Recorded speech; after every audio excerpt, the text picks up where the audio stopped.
Years ago, I think it was early in my priesthood, I felt the Lord calling me to embrace this call to let my yes be yes and my no be no. I guess we call it being a man of your word, a woman of your word. And for me, I think if my memory serves me correctly, it was in the context of getting speaking invitations. People were inviting me to speak at different things, and I guess I found myself sometimes in a situation where I'd say yes to something and then I'd get a better offer, you know? And I remember at one point that scripture just coming clearly to mind, and I really felt the Lord saying, let your yes be yes and your no be no. If you say yes to someone, you do it. And I felt that, they say any command in scripture is also a promise, and the Lord delivers what he orders. And I felt the Lord saying to me, when you're invited to do something, you need to obviously pray and discern and make a decision.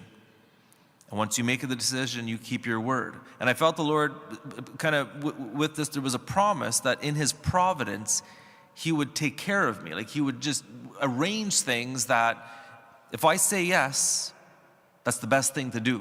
Now obviously there are some times in life where there's a major change of circumstances, and we have to change our plans.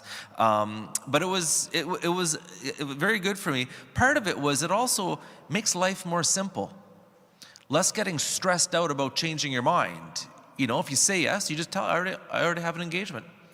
I already said yes to something. Period. Done. I'm a man of my word. If I say I'm going to do something, I did it. If I get a better offer or a different offer, too bad. I said yes. I'm not going to get all stressed out. I'm not going to rediscern.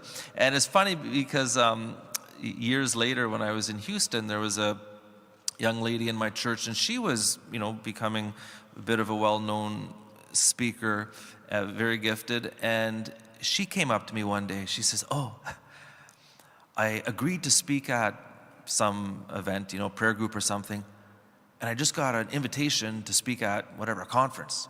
What should I do?" And I remember kind of feeling for her, because that's a tough situation, but my response was just kind of immediate. I said, well, years ago I made the decision that my yes would be yes and my no would be no. And she right away she said, okay, I get it. And it seemed like in that moment she kind of embraced the same kind of discipline of, as a child of God, we're faithful to his word. If we say yes to something, we do it. And again, I think the Lord honors that, and also he will arrange his providence that, we'll be doing the things we need to do. So I think I'll leave it at that. Let your yes be yes and your no be no.